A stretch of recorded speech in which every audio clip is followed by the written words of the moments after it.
I'd like you to join me in welcoming Thomas Shoniker. Thomas, come on up. That was good, you did in one leap.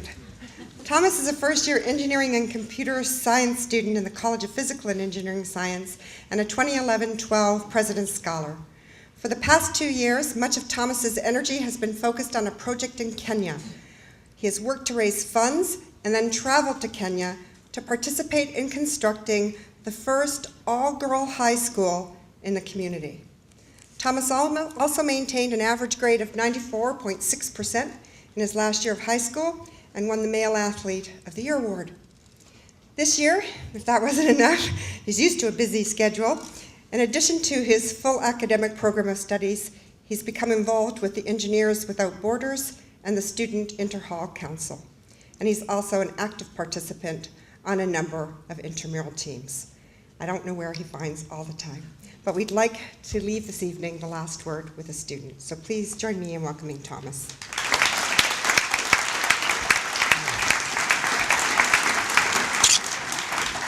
Good evening, everyone. 8 months ago, I was drowning in a pile of university brochures. I had no idea what school was right for me because I didn't know the formula that would make a great school.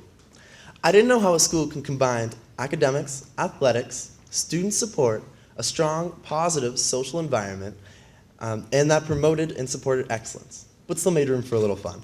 So during the last months of high school, I dedicated myself to visiting as many universities as I could in search for this elusive formula.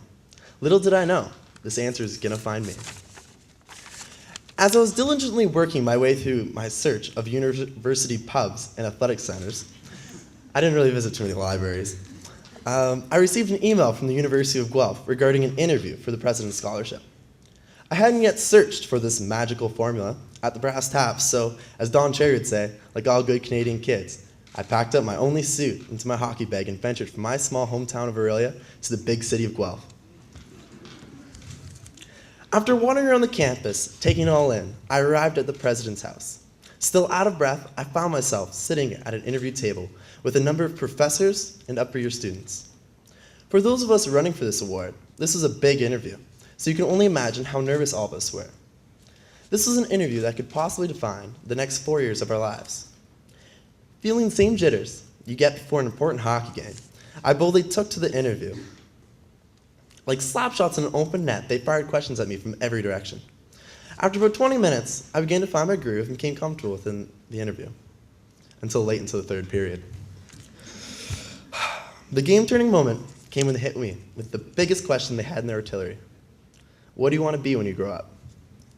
My heart dropped. What did I want to be when I grow up? Do I want to be rich? Do I want to be famous? Do I even want to grow up? I panicked. What kind of answer do they want to hear? So in that moment of panic, I blurted out the most honest answer, which I still can't believe I said to this day. It is the reason why I want to be an engineer. I said, I want to build an Iron Man suit and save the world. The whole room broke into laughter, and I slowly sank into my seat. After the laughter died down, I explained that I wanted to advance the design of prosthetic limbs, but it all came out wrong, and I figured I blew it. But that didn't matter. In that short time that I already spent on campus, I'd seen enough. The heartbeat of the campus, and the spirit of the camaraderie and generosity, and the overwhelming enthusiasm of both the faculty, students, and support sets the bar. I thanked the committee for their time and told them right then and there that whether I got the scholarship or not, I was coming to the University of Guelph, and I meant it. I never thought that I'd hear from them again, but 3 days later, I received the email. As I opened it and began to read, I got the scholarship.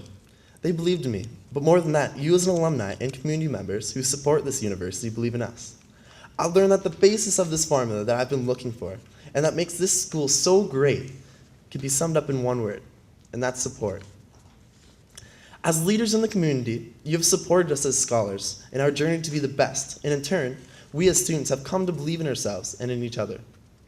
Your support is the strength of this university.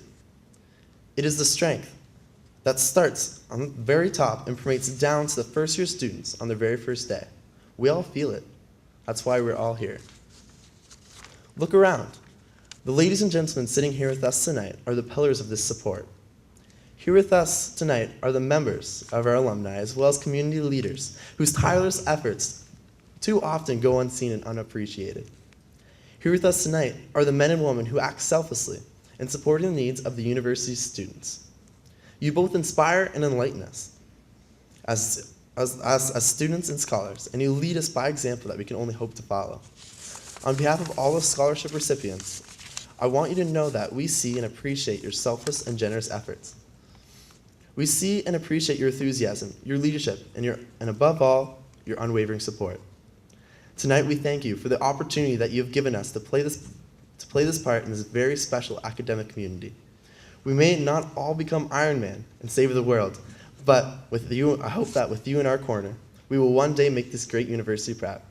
On behalf of all of us, I extend to you our sincere and heartfelt thanks. Thank you very much.